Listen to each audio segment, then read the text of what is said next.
Muy buenos días y buenas tardes a todas y todos. Mi nombre es Úrsula Indacochea, soy directora del programa de Independencia Judicial de la Fundación para el Debido Proceso y quiero darles la bienvenida a esta conferencia magistral titulada La Independencia Judicial y el Compromiso del Juez y la Jueza en los Sistemas Democráticos. Esta actividad que coorganizamos junto con la Federación Centroamericana de Jueces por la Democracia, em, la, la situamos en un momento de suma preocupación respecto de la independencia judicial en la región, pero especialmente en Centroamérica. La independencia judicial está viviendo un deterioro bastante acelerado y profundo en nuestros países, especialmente en aquellos, como señalaba, del Triángulo Norte de Centroamérica. En Guatemala, por ejemplo, los máximos órganos y las autoridades, los órganos de dirección y las autoridades tramitan sin ningún tipo de garantías solicitudes destinadas a despojar a los jueces de sus inmunidades, especialmente aquellos que tienen a su cargo procesos emblemáticos de graves violaciones a los derechos humanos y corrupción que involucran a las élites políticas. Por su parte, el Congreso Nacional tiene desde hace casi 3 años un listado de candidaturas finalistas para elegir a los nuevos miembros de la Corte Suprema de Justicia y de todas las cortes de apelaciones del país. Sin embargo, se resiste a hacer esos nombramientos porque le resulta bastante más cómodo tener a personas y funcionarios funcionales a sus intereses que realizar los nombramientos que por mandato constitucional les corresponde. Por su parte, en El Salvador tenemos a una Corte Suprema capturada por el poder político, que recientemente ha sufrido varios ataques, ¿no? La Sala de lo Constitucional en pleno fue removida directamente y sustituida por nuevas personas para ocupar esos cargos, y seguidamente también la Asamblea Legislativa nombró 5 magistrados más de la Corte Suprema, siendo un total de 10 de 15 magistraturas, a pesar de que la Constitución establece claramente que ninguna conformación del legislativo debiera nombrar más de un tercio del máximo tribunal. Y a su vez, jueces y juezas se encuentran sometidos a un régimen vertical castrense en el que pueden ser trasladados sin su consentimiento a otros lugares del país, pero también esto de la mano de reformas profundas a la ley de carrera judicial que han afectado a un tercio de los jueces del país, precisamente aquellos mayores, experimentados, con más años en la jurisdicción, a quienes se les ha obligado a renunciar a cambio de incentivos económicos, o a quienes se les ha obligado a voluntariamente aceptar seguir ejerciendo la función jurisdiccional, pero despojados de la garantía de la inamovilidad.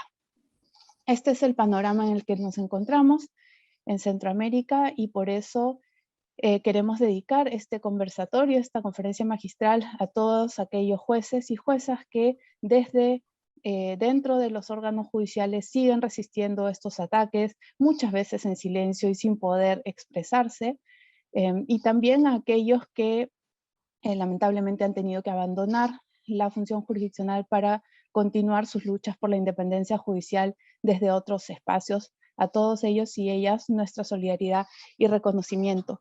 Y pues precisamente para poder honrar, digamos, su resistencia y sus luchas, tenemos un invitado muy especial el día de hoy, alguien que tiene un estrecho vínculo con Centroamérica, una persona muy querida para todos los jueces y juezas, que ha sido su maestro en muchos de ellos, y además es uno de los más destacados juristas españoles contemporáneos con gran influencia en América Latina. Me refiero al profesor Perfecto Andrés Ibáñez, quien tiene además un destacado trabajo en temas como la función de los jueces en el Estado constitucional, el derecho probatorio, las garantías constitucionales en el marco del proceso penal, entre otros. El profesor Perfecto Andrés Ibáñez ha sido hasta hace no mucho magistrado emérito de la segunda sala en lo penal del Tribunal Supremo de Justicia de España. También ha sido presidente de la Audiencia de Madrid, de la Audiencia Provincial de Madrid,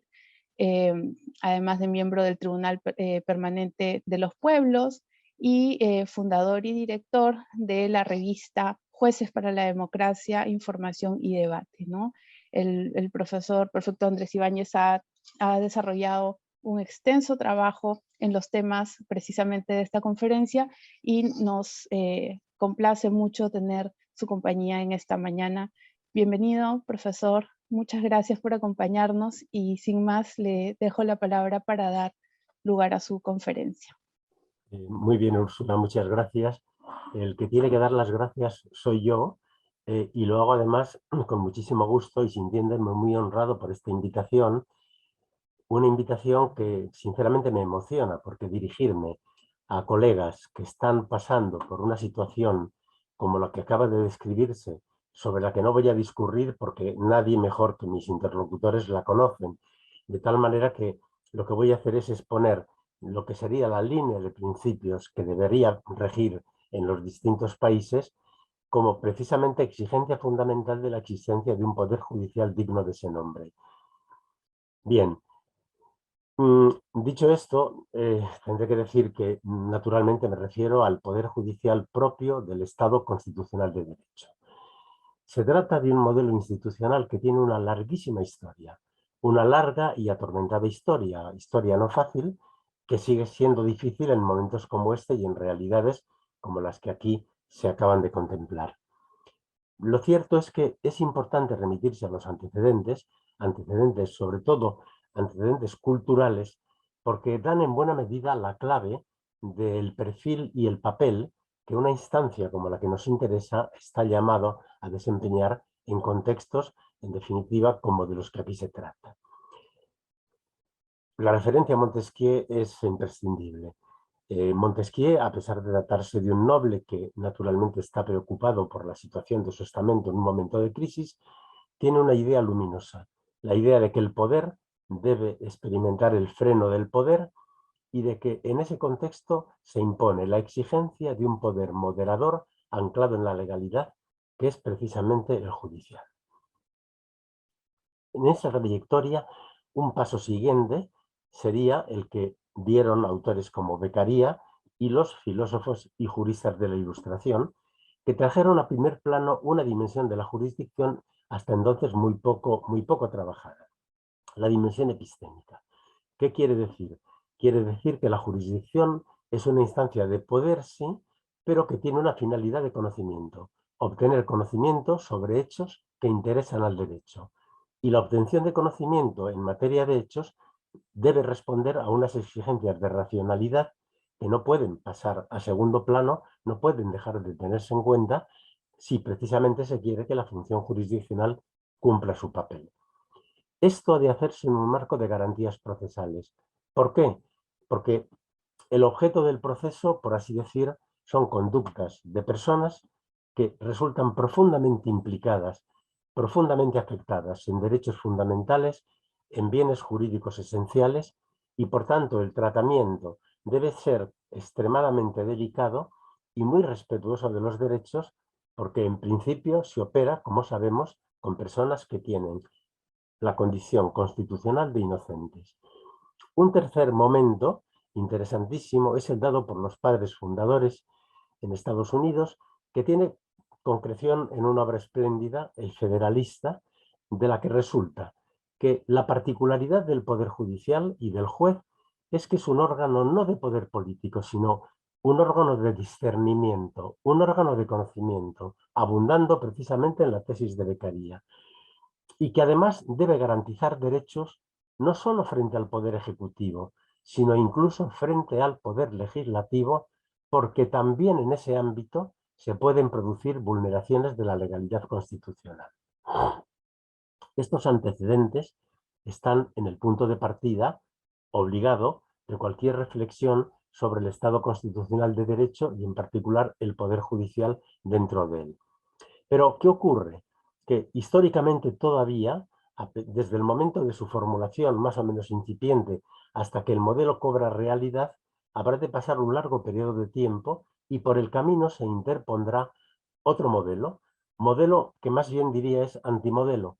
Es el conocido como napoleónico o bonapartista, que a partir de la obra codificadora legislativa de Bonaparte se impondrá en Europa y en su ámbito de influencia, donde ya cuenta con prácticamente 2 siglos de vida y aunque ha experimentado transformaciones no banales, pero lo cierto es que todavía no ha perdido su vigencia, su negativa vigencia. En este modelo, que yo prefiero decir antimodelo, la magistratura es una instancia subalterna que forma parte de la administración. Es una rama más de la administración. Está conformada políticamente y gobernada también políticamente. Además, para que no quede ninguna duda, integrada en un ministerio del Ejecutivo, y además en ella los jueces están organizados verticalmente en carrera, de tal manera que a cada posición propiamente jurisdiccional se superpone otra jerárquica administrativa, de modo que cada juez tiene en su superior procesal además un superior jerárquico, un superior administrativo que le controla al fin políticamente. Los efectos de un sistema como este son obvios. La jurisdicción es un instrumento del poder político. Los jueces están articulados internamente según relaciones de poder, también poder político. Y el resultado es que la independencia es simplemente un valor de fachada que encubre una dependencia real. Estamos hablando sobre todo en los primeros momentos de desarrollo de esta imagen, estamos hablando de momentos en que las sociedades son propiamente monoclase, en las que la inmensa mayoría de la población está expulsada del ordenamiento, sus intereses no están contemplados ni tienen repercusión jurídica y por tanto la justicia es una justicia propiamente de clase prácticamente sin más. La entrada en vigor del sufragio universal supondrá una cierta apertura del contexto a nuevos valores, pero todo esto con una enorme lentitud y de una forma extraordinariamente limitada que tardará muchísimo en producir efectos de algún grado de realidad. En este contexto, en el contexto de este modelo, ya digo, mejor antimodelo, juegan un papel bien conocido, por cierto, en América Latina, las famosas Cortes Supremas. Son tribunales, habría que ponerles comillas, porque en realidad lo que ejercen es una función más bien de gobierno, su designación es política y en realidad, como están también cooptados políticamente, lo que hacen es trasladar esa política de la que proceden al interior de la instancia judicial. Se les llama tribunales, pero no son tribunales, son en realidad órganos de gobierno. A veces ejercen jurisdicción, pero ejercen una jurisdicción parcializada, una jurisdicción muy condicionada políticamente. Por eso, sin paradoja, las famosas Cortes Supremas, que parece que tendrían que representar el paradigma por excelencia de la administración de justicia, lo que hacen es poner en práctica una negación efectiva de la separación de poderes y si algo inducen en el contexto judicial es dependencia, tanto externa como interna. Dependencia externa, en efecto. ¿Por qué?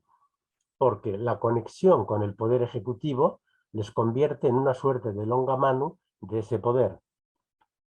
Dependencia interna, porque al estar los jueces organizados verticalmente y además con criterios de jerarquía, no es posible ejercer con independencia cuando se depende no solo procesal, sino también jurídico-administrativamente. Cuando mis expectativas de carrera como juez dependen precisamente de la voluntad del superior, que no es solo jurisdiccional, sino jerárquico, burocrático o administrativo.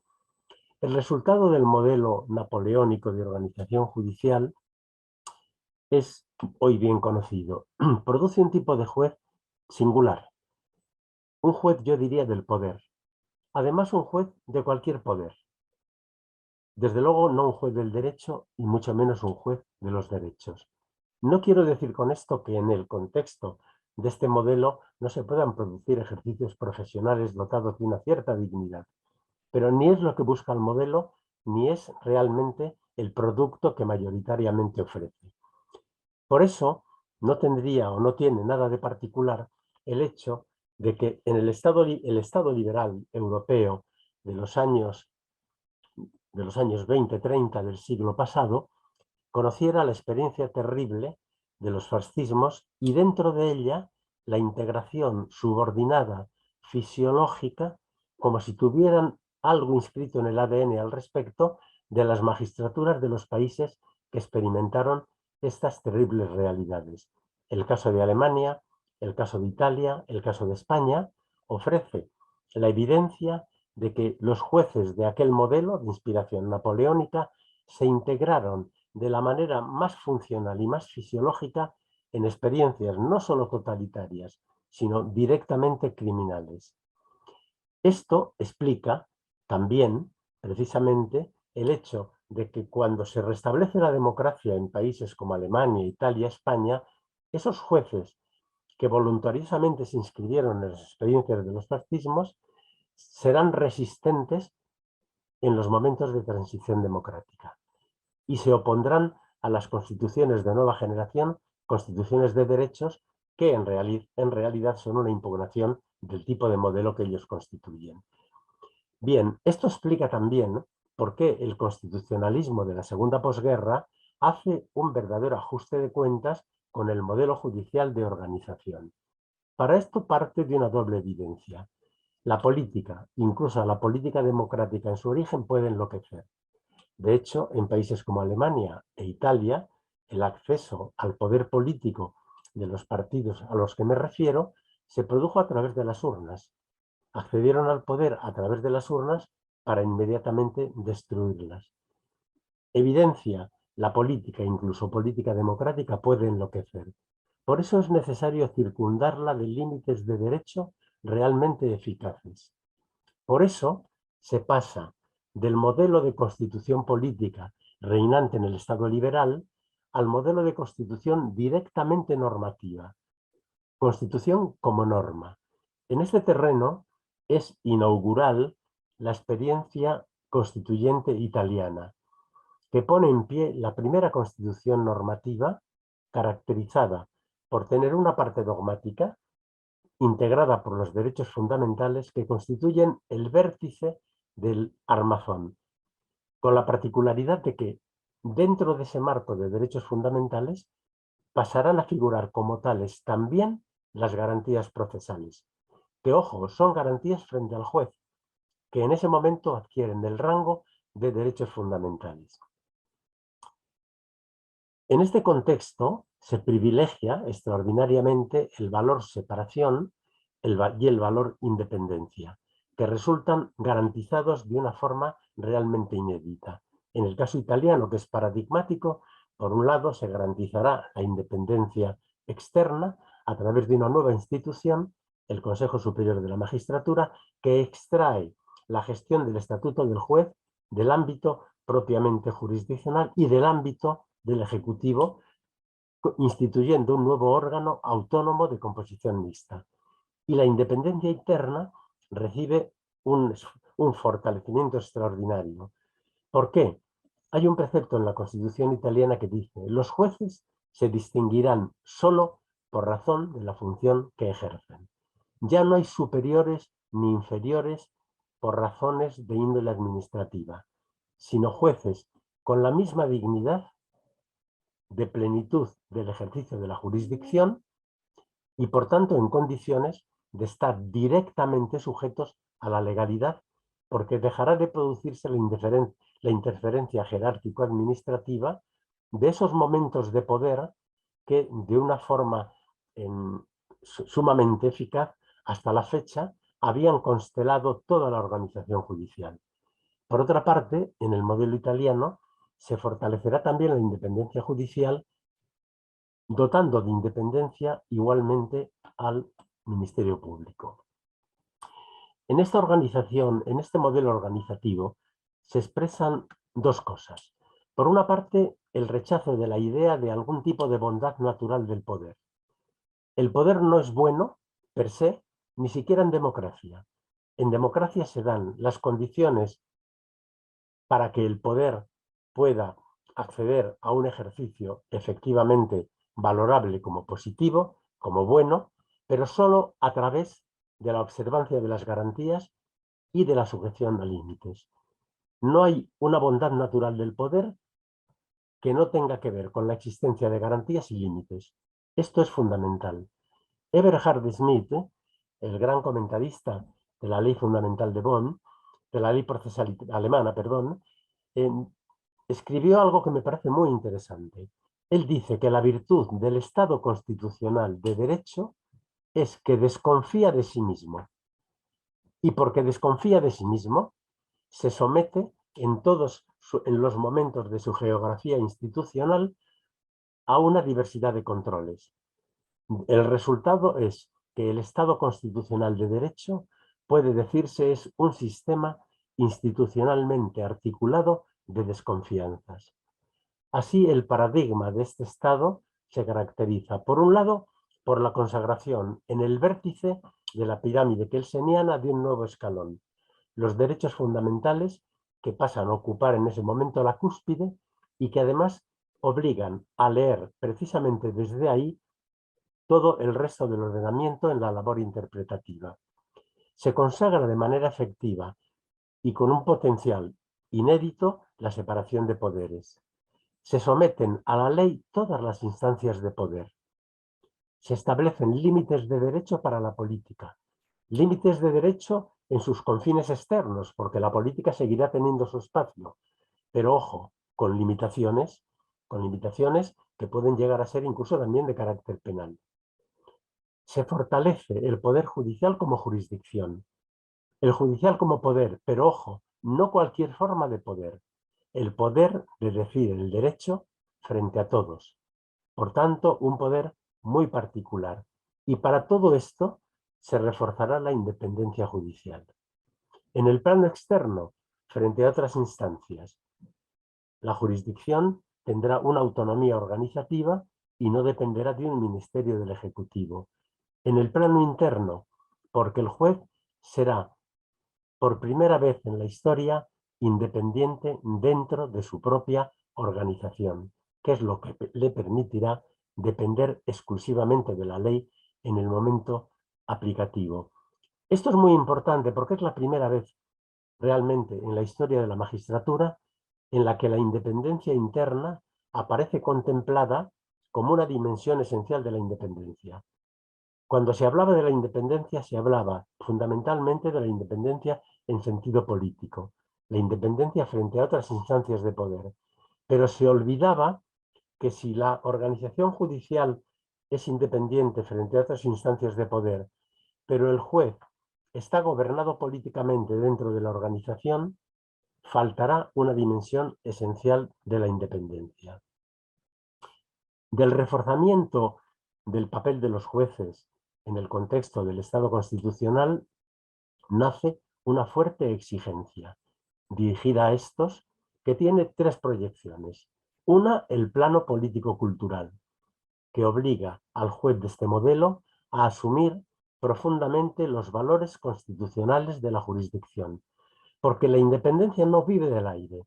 La independencia necesita nutrirse, necesita un humus nutricio que precisamente está formado por valores, y son los valores constitucionales propios del Estado de Derecho, a los que el juez se debe en todos los momentos de su vida profesional. Por otra parte, en el plano del ejercicio, deberá prevalecer el respeto de las garantías del justiciable que aquí han adquirido, ya lo he puesto de manifiesto, la categoría de derechos fundamentales. Por tanto, son absolutamente esenciales. Y por otra parte, también adquiere una dimensión extraordinaria el deber de motivación de las resoluciones. Aquí, de alguna forma, radica no solamente la exigencia, diríamos, de trámite, de que las resoluciones deben tener un momento de justificación. En realidad, la incorporación del deber de motivar al ámbito de los deberes constitucionales del juez implica la opción por un distinto modelo de juez.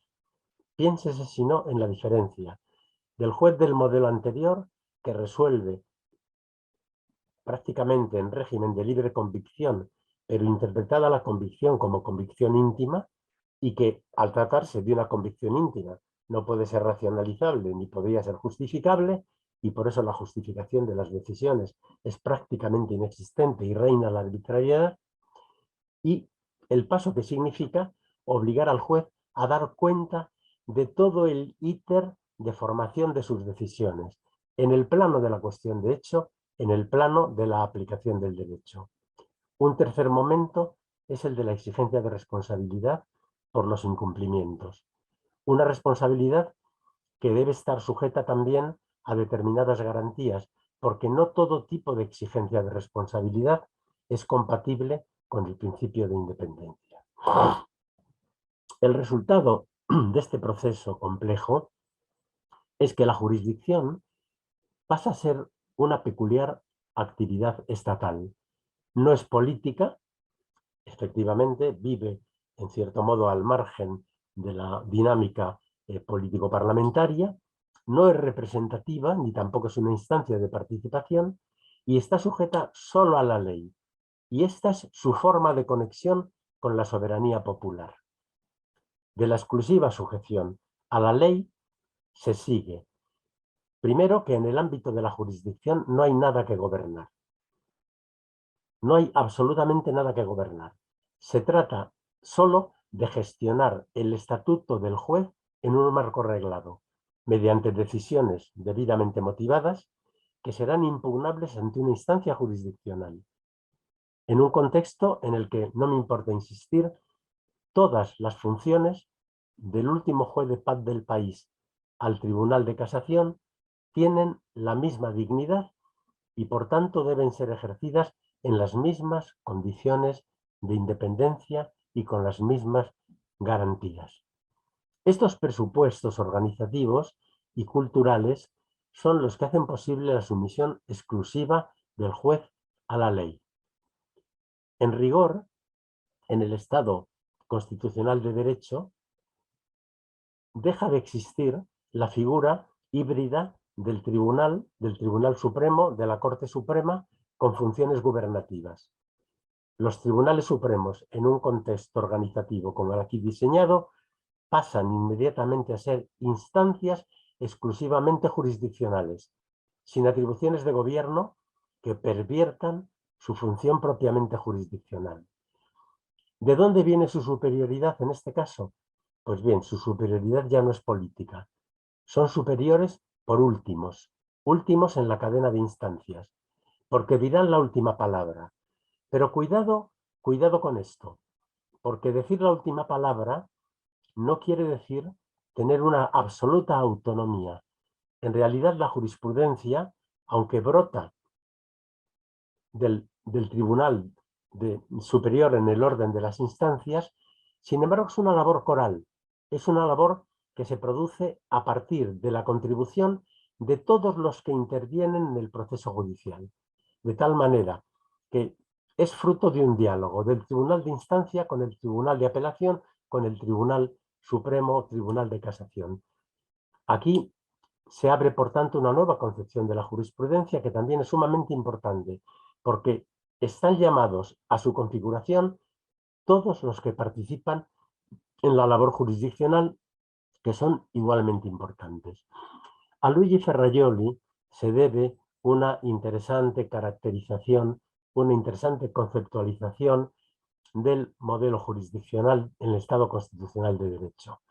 Él distingue instituciones de gobierno de instituciones de garantía. Las instituciones de gobierno son, en definitiva, la parlamentaria y la propiamente ejecutiva o gubernamental.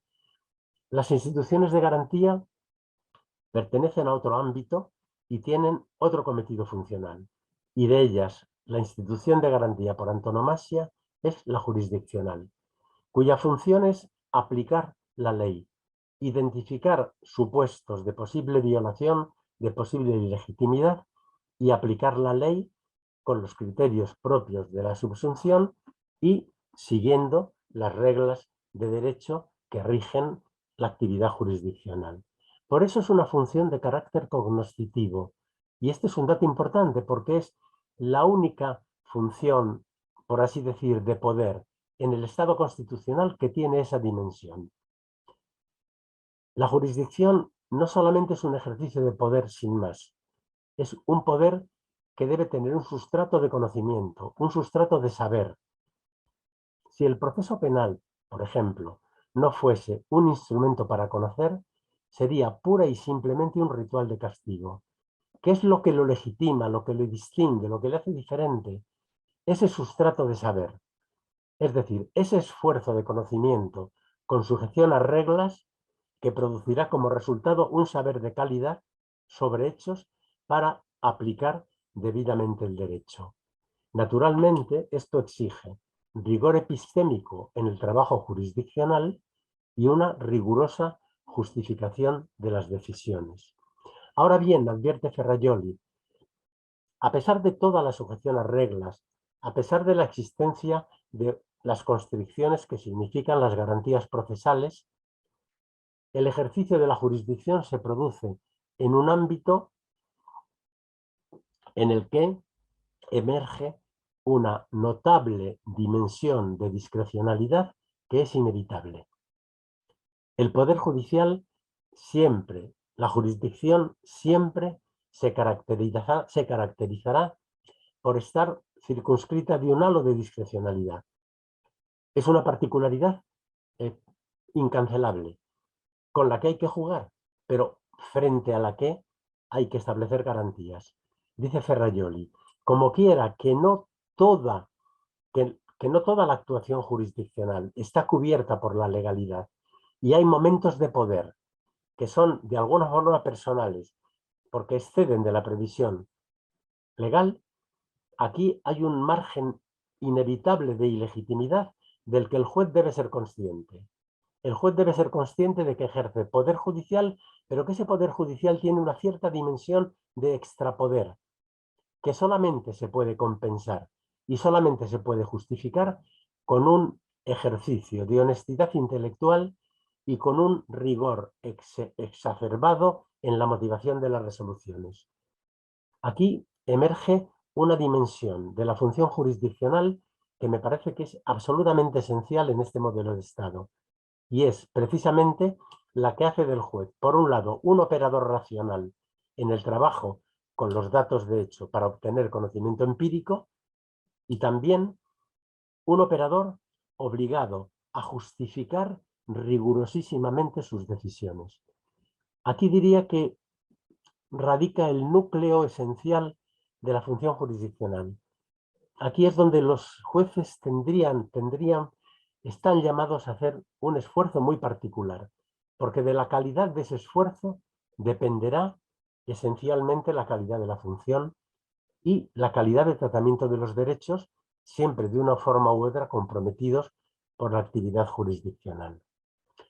En este contexto y en esta opción constitucional se expresa precisamente lo que antes decía, la idea de que la bondad del poder, incluso en democracia, solamente puede ser real si se produce el respeto de las garantías. Por tanto, en un marco de límites. El Estado constitucional viene, lo hemos visto antes, de una malísima experiencia de la política.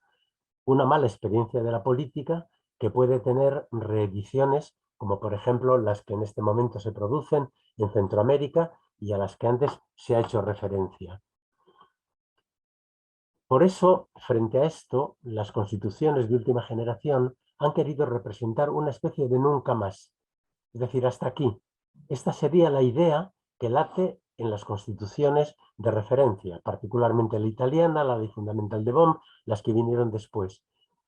Pero ocurre que en el Estado constitucional de derecho se ha producido una especie de falla muy particular, y es que se democratizan las instituciones, se fortalece el poder judicial, se dota a los jueces de un poder inédito en lo que se refiere a la aplicación del derecho frente a otras instancias de poder.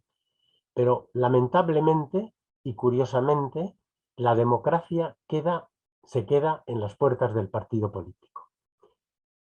Así ocurre que el partido político, que es una instancia fundamental, sobre esto no puede caber duda, no hay democracia representativa sin partidos políticos, esto es fundamental, pero ¿qué ocurre cuando el partido político no está internamente democratizado y no responde a la misma lógica constitucional?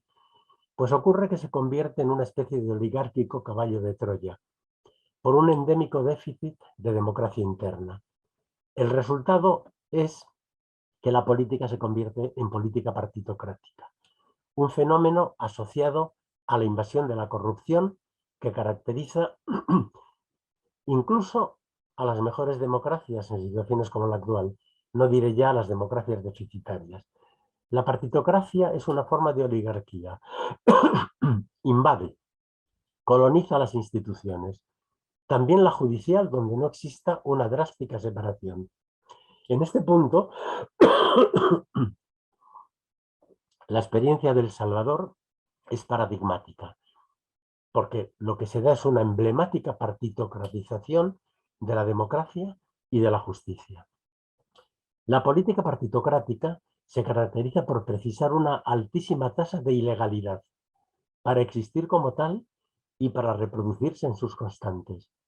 No puede convivir con el derecho, no soporta el derecho. Como consecuencia, obvio, no puede soportar la jurisdicción. Por tanto, de nuevo, aquí emerge una forma de envilecimiento de la política. Curiosamente, este puede darse bajo la cobertura del recurso formal a las urnas. Cierto, pero se tratará de una democracia plebiscitaria que en la práctica será la real dictadura de una mayoría de partido que abate todos los controles. El control judicial en particular, porque el control judicial para opciones políticas de esta naturaleza es absolutamente insoportable. ¿Cuál es el argumento? El argumento es, se trata de evitar el gobierno de los jueces, se trata de evitar la invasión por los jueces del espacio de la política. Pues bien, tanto uno como otro argumento son radicalmente inciertos y francamente insoportables. Primero, porque es imposible gobernar desde la jurisdicción. Las actuaciones judiciales son ocasionales, se producen acto por acto, además a instancia de parte, y cuando emerge algún tipo de conducta que interesa al ordenamiento. En cuanto a la política tiene una extensión inconmensurable. Desde lo indiferente para el derecho hasta el Código Penal hay un espacio enorme que además es infranqueable para el juez. Cuando la política discurre dentro de la legalidad, la jurisdicción no podrá intervenir nunca como no interviene. La jurisdicción incide en la política solo en última instancia y cuando se ha producido un previo deslizamiento de la política en la ilegalidad muchas veces incluso penal. Además, por eso se da una particularidad. Si la política discurriera conforme a la legalidad, la jurisdicción quedaría siempre fuera de juego, no tendría posibilidad de intervenir. Es decir, que la propia política tiene en sus manos la posibilidad de impedir la intervención judicial. Porque cuando esa se produce es porque la política no ha cumplido su papel constitucional de autodepuración. Porque la política en el modelo constitucional tiene posibilidades, recursos, instrumentos para su propia depuración. Instrumentos que generalmente están amortizados y que precisamente por eso, como en la propia jurisdicción, resultan especialmente incómodos y son puestos al margen de la realidad política que discurre por otros derroteros. De todo esto podría inferirse, y voy a ir terminando, una consecuencia que es importante dejar de lado. Parecería, después de una exposición como esta, que en realidad el poder judicial sería el poder bueno en un contexto de poderes perversos. Un poder benéfico que todo lo haría bien y que en definitiva sería algo así como el llamado a salvarnos. Pero no, lo bueno del poder judicial es que sea un poder otro desde la lógica de la legalidad y ejercido con garantías. Si no es ese poder otro, sujeto estrictamente a la legalidad y ejercido con garantías, desde luego no solo no será un poder bueno, sino que será uno más entre los poderes perversos. Y es que todo ejercicio de poder, también el judicial, está abierto al abuso y a la prevaricación. También el judicial. Por eso son imprescindibles las garantías. En el ejercicio de la jurisdicción es fundamental, por un lado, el respeto exquisito de las garantías procesales. Entre otras cosas porque el titular de la jurisdicción no sería nunca imparcial si no respetase los derechos de las partes. Solo el respeto de los derechos de las partes hace posible que el jurisdicente esté en su sitio, que el tribunal sea realmente imparcial frente al caso concreto. Por otra parte, es fundamental la exclusiva sujeción a la ley. La sujeción a la ley tiene una doble vertiente. Por un lado, la obediencia al precepto que adquiere esta forma y que, en definitiva, con plena legitimidad, le llega al juez a través del boletín oficial del Estado, por así decirlo. Pero la exclusiva sujeción a la ley tiene también una vertiente negativa, y es que exige del juez una radical desobediencia a todo lo que no sea la ley, en particular a las sugestiones procedentes de los lugares del poder interno y del poder externo a la jurisdicción. Precisamente esos lugares del poder son el espacio natural del tráfico de influencias, de las amistades peligrosas, de la pérdida de independencia. Aquí le batalla un experto italiano que escribió en los años 50, decía de una manera muy expresiva que hubo un tiempo en el que los gobernantes, para obtener de los jueces sentencias favorables, tenían que ponerlos en prisión, ejercer sobre ellos algún tipo de violencia física. Batalla decía, ahora no, ahora basta corromperlos. Y desde que el juez se ha convertido en funcionario del Estado, no hay medio más eficaz para corromperle que disponer de sus promociones. Esta es una de las particularidades de la carrera, una particularidad perversa, que pone al juez precisamente a mirar hacia arriba. ¿Por qué? Porque, en definitiva, sus expectativas de carrera están en función de quien disponga de sus promociones. Por eso, lo importante de establecer mecanismos organizativos tendencialmente horizontales. Por eso, el modelo propio del Estado constitucional de derecho es, sin duda, el de mejor diseño, también el de mejores resultados, porque diría que nunca antes que con el Estado constitucional de derecho, allí donde ha regido de una manera razonable, se ha producido una calidad de vida civil y una calidad de garantías y de aplicación del derecho como la que se ha dado en estas realidades y en estas circunstancias. Porque esto responde a una evidencia elemental. La democracia es, desde luego, cuestión de procedimientos, no cabe duda. No puede haber democracia al margen de las urnas, no puede haber democracia al margen precisamente de los partidos políticos y de las posibilidades definitiva que ofrece la dinámica democrático-representativa. Pero la democracia, y ya termino, es cuestión también esencialmente de contenidos. ¿Por qué? Porque los derechos fundamentales son el fundamento funcional de la democracia. No puede haber democracia seriamente entendida sin ciudadanos con derechos. Y no hay ciudadanos con derechos sin una jurisdicción independiente capaz de garantizarlos. Por eso puede decirse hoy algo que hace un siglo, por ejemplo, sería impensable. Y es que es imposible una democracia sin jurisdicción como instancia de garantías. Por eso en el Estado constitucional decir democracia es decir democracia con jueces sometidos a la legalidad, inspirados en sus prácticas, en los valores de la jurisdicción, con jueces en definitiva en el pleno ejercicio de su papel constitucional. Pues bien, con esto termino y agradezco muchísimo la atención que me han prestado. Muchísimas gracias, profesor, por esta conferencia. Quisiera ahora trasladarle algunas preguntas, algunas interrogantes y unos comentarios algunos que han surgido de conversaciones previas también con jueces, juezas y algunos que también están en el chat. Mire, en algunos de los países de América Latina se han encumbrado regímenes políticos o, digamos, gobiernos que utilizan la narrativa de la necesidad de un cambio radical, ¿no? Una narrativa, digamos, de tipo revolucionario. Hay que hacer un cambio, dejar de lado, dejar atrás la corrupción del pasado, ¿no? Y entonces, un poco estas narrativas apelan a la necesidad de depurar la jurisdicción porque caracterizan la jurisdicción como un poder conservador, conservador de la situación anterior, ¿no? Entonces,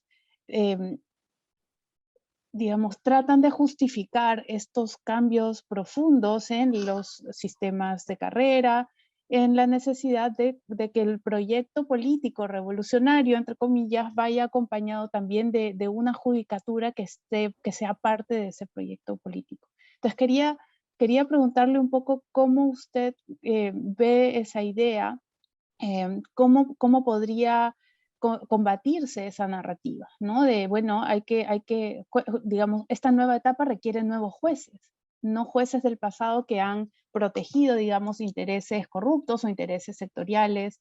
¿Qué opina usted de ese argumento? Ese argumento se ha planteado en general en todos los momentos de transición democrática. Se planteó también en España en el tránsito de la dictadura franquista a la democracia y en el proceso de transición. No cabe duda que las realidades no democráticas, las realidades políticas no democráticas, incluso antidemocráticas, producen también sus jueces. Y en este sentido, democracias, por así decir, pervertidas, lo son o lo estarán en todas sus instancias de poder y también en la instancia judicial. Ahora bien, lo que no se puede perder de vista es que un poder que se presenta a sí mismo como democrático, como definitivamente el poder bueno, lo sea por definición, y esto le legitime para elegir sus jueces. Los procesos de transición democrática son procesos complejos, que exigen distinto tipo de pasos, esfuerzos de reactivación, en definitiva, de valores que pueden haber estado sojuzgados, pero qué curioso que los poderes políticos que razonan de esta manera no piensen en la policía, piensen en los jueces. No piensan en la policía porque la policía corrupta les sirve, pero piensan en los jueces porque los jueces, como instancia de control, crean dificultades.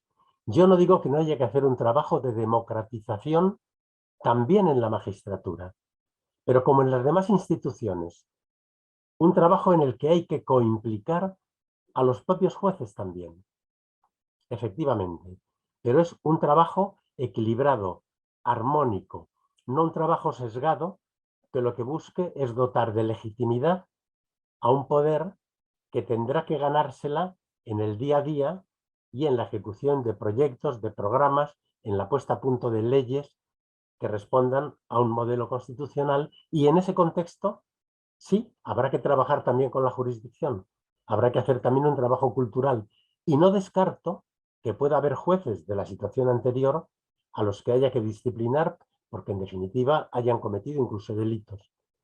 Pero cuidado con proyectar siempre precisamente todos los males en la instancia de control, que es incómoda precisamente por eso. Una segunda pregunta es, bueno, usted en su trabajo de Tercero en Discordia habla también del asociacionismo judicial, ¿no? Y ahora en su exposición nos ha mencionado, digamos, este modelo heredado en el que los órganos de las Cortes Supremas funcionan más bien como órganos de gobierno y trasladan, digamos, la política de fuera hacia adentro del órgano judicial. ¿Cómo ve el potencial, digamos, del asociacionismo judicial como una forma de contrapeso interno para este tipo de situaciones? El asociacionismo judicial, del que en este momento hay una gran experiencia, no solo en Europa, a mí me parece que tiene algo de fisiológico, en el sentido de que lo que hace es sacar fuera el pluralismo que debe existir en la magistratura. Porque si la magistratura debe ser un reflejo de la sociedad, tiene que ser necesariamente plural.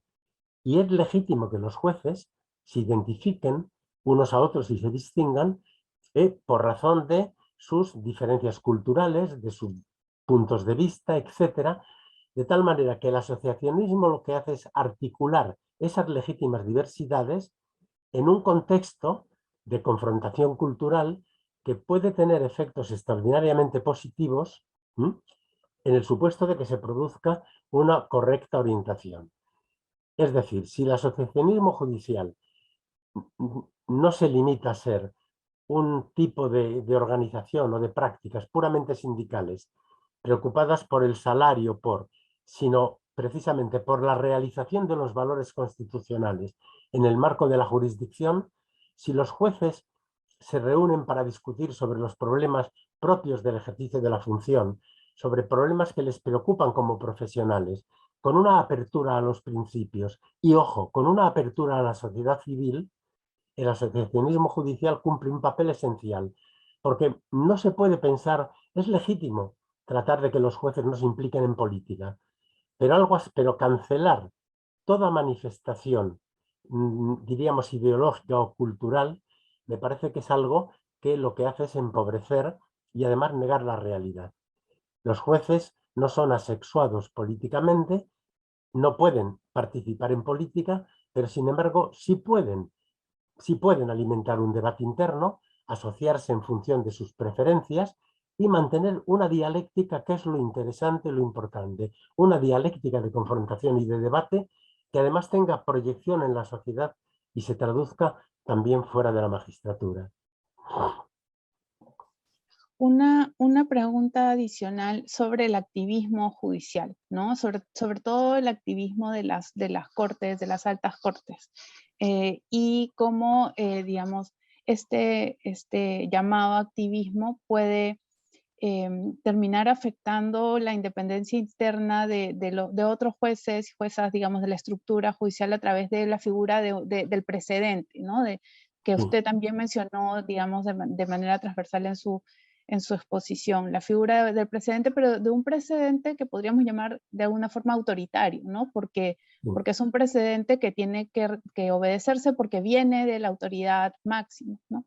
¿De qué forma ve usted que puede contrarrestarse, digamos, esta afectación a la independencia a través de la figura del presidente? ¿El presidente es bueno, es malo para la independencia judicial o no? Vamos a ver, yo creo que en una organización judicial que responda a los valores constitucionales de fondo, el precedente tiene un potencial indudablemente, diría, benéfico, positivo. ¿Por qué? Porque dependerá, su autoridad, su autoritas, dependerá no del hecho de venir de una autoridad jerárquica, sino de estar cargado de razón. Esa es la única razón positiva de ser del precedente, que las cortes, no necesariamente las altas cortes, sino todos los tribunales, cada uno en el ámbito de su competencia, a base de racionalidad, a base de buen trabajo, generen buenas resoluciones, ¿m?, que produzcan efectos positivos, en concreto de aceptación por parte de otras instancias de la propia jurisdicción. En ese sentido, lo que no es admisible es el tipo de precedente que rige porque la Corte Suprema me gobierna y si yo no sigo los criterios de la Corte Suprema, me juego la carrera. Eso no es precedente. Eso es, de alguna forma, casi hasta prevaricación. Sin embargo, una Corte, suprema o no suprema, de apelación, que se cargue de razón, emitiendo sentencias rigurosamente jurídicas, bien inspiradas en la legalidad, con criterios interpretativos que salgan al paso de los verdaderos problemas, emitirán precedentes que serán aceptados sin ninguna dificultad. Ese es el tipo de precedente que hace falta. No el otro, que en definitiva no tiene nada de jurisdiccional, sino que es un dictat, prácticamente un acto de poder administrativo. Gracias. Un par de preguntas más para terminar, porque no quiero abusar de su tiempo, No, no sabemos hay que está problema. en otro uso horario. En una situación como la que usted escribió de partidocracia, ¿no? Digamos, ¿qué podrían hacer los ciudadanos, la sociedad civil, digamos, que en principio debe también tener una cierta distancia saludable respecto de los jueces y para no afectar su independencia? Esa relación, digamos, esa distancia debe acortarse. ¿Qué podemos hacer los ciudadanos para acuerpar a los jueces en situaciones, digamos, complicadas de crisis? Vamos a ver, bueno, lo primero yo creo que sería preocuparse, tomarse en serio el trabajo jurisdiccional como una parte de la institucionalidad que es necesaria. Pero claro, para que esto sea así, para que los ciudadanos emitan una demanda de justicia, previamente tendrían que estar convencidos de que efectivamente tienen en la jurisdicción una garantía de derechos. Yo creo que ahí es preciso establecer una dialéctica que pasa en buena medida porque los jueces cumplan con su papel, porque los jueces aparezcan ante la sociedad como garantes efectivos de derechos, que convenzan a la ciudadanía de que son necesarios, de que son fundamentales. Y esto se hace a base de buen trabajo, a base de honradez, a base de resoluciones motivadas y también en el ámbito asociativo. Un buen asociacionismo judicial tiene que establecer un ámbito de diálogo con la sociedad civil que contribuya precisamente también a mejorar el papel real de los jueces y con ello la imagen de estos ante la sociedad. Los jueces tienen un elemento fundamental. Todos los días reciben a mucha gente en sus juzgados. Todos los días se relacionan con muchísimas personas. Si realmente cumplieran con su papel, si realmente dieran a las personas el trato que las personas merecen, creo que no habría mejor forma de autopublicitarse como instancia fundamental que esa. Lo que ocurre es que con muchísima frecuencia los jueces abusan de su poder, no son suficientemente sensibles a las necesidades de la gente y ahí también hay un problema con el que los jueces tienen que enfrentarse.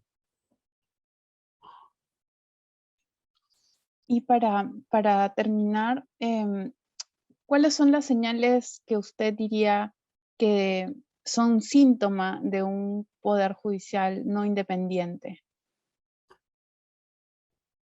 Bueno, realmente son las señas de identidad son las que caracterizan al modelo alternativo al del Estado constitucional, que es el histórico modelo de estirpe napoleónica, que es el que hemos heredado en nuestros países, en el que los jueces son, lo decía Napoleón, la justicia es un poder administrativo, en definitiva es una rama de la administración, gobernada políticamente, en la que el juez es una correa de transmisión. Es decir, donde no hay independencia, donde el juez no está en condiciones de someterse exclusivamente a la ley, precisamente esos son los elementos, que además condicionan profundamente no solo la actividad profesional, sino también las actitudes en general. Porque si yo me debo a mi profesión y al ejercicio independiente de la misma, actuaré de una manera. Pero si me debo al imperativo de hacer carrera, de escalar puestos, de ser grato al poder político, es evidente que seré o encarnaré otro modelo de juez. Pero claro, para que el modelo de juez sea el realmente constitucional, es preciso que los valores constitucionales coticen en el ámbito de la política de nombramientos, en el ámbito de la gestión del estatuto judicial, es decir, que las instancias que gestionan el estatuto del juez primen esos valores. También que la sociedad los considere como tales. Y esto también sería un estímulo para que los jueces los asuman y, en definitiva, orienten sus prácticas conforme a ellos. En realidad es todo un articulado proceso en el que juegan muchos factores, en definitiva todos fundamentales. Pero en materia de jurisdicción hay una dimensión cultural que es fundamental. Yo creo que un juez tiene que ser, por una parte, intelectualmente honesto y, por otra parte, esencialmente transparente en la razón de ser de sus decisiones. Yo creo que si estos valores se materializan en la práctica jurisdiccional, la gente terminará siendo sensible, entendiéndolos. Y allí donde hay un juez garante de derechos, encontrarán a una persona, a un segmento del aparato institucional que les garantiza, que les resuelve, en definitiva, con el que se establecerá una relación de empatía. Y si esto se produce, habrá una demanda de justicia que hoy lamentablemente no existe en muchos países porque los jueces no están a la altura de su papel. Muchas gracias, profesor. Bueno, Adiós. ya no lo voy a acosar con más preguntas, No pasa nada, no pero tengo ningún quisiera hacerle problema. un último pedido. Usted ha tenido una larga carrera judicial, además de, digamos, todos los aportes al pensamiento jurídico que nos ha regalado. Quisiera pedirle que, como un ex magistrado, pudiera darle un mensaje a los jueces y juezas de Centroamérica que están en una situación difícil, especialmente aquellos que están en soledad, aquellos que no pueden expresar su disconformidad con el sistema, que están dentro resistiendo. Quisiera pedirle que les mande un mensaje, digamos, en base a su experiencia.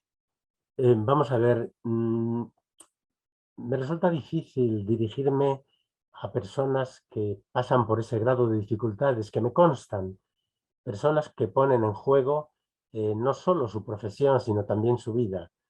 Ejercer jurisdicción en un país europeo es muy fácil y lamentablemente no todos lo hacen en condiciones.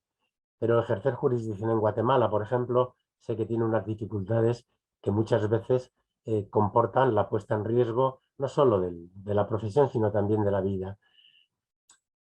Ciertamente pedir el heroísmo creo que es algo que no se puede hacer para nadie, pero también es cierto que esta es una profesión sumamente interesante, muy rica en contenidos de valor y que seguramente, incluso en las circunstancias más difíciles, siempre habrá algún resquicio, algún espacio en el que poder ser uno mismo, en el que poder ejercer esos valores para dar satisfacción a las demandas de las personas que acuden al juzgado.